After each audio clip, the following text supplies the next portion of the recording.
Kasi para hindi tayo masabod. Kailangan natin putol-putulin. Ito yung pang pang exercise pag umaga. Kailangan mo lang magbas-bas. Tulad dito, nakakasugat ng kugon. Pag tinamaan ka ng pusong ligaw. Yan. Ano kasi mabilis tumubo yung mga sagbot. Kaya, kuwan,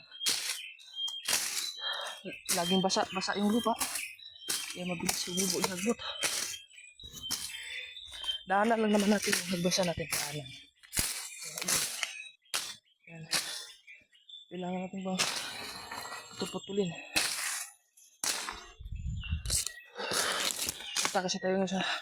Punta tayo sa nawawala kasi sa mga daanan. Hindi katulad ng karsada na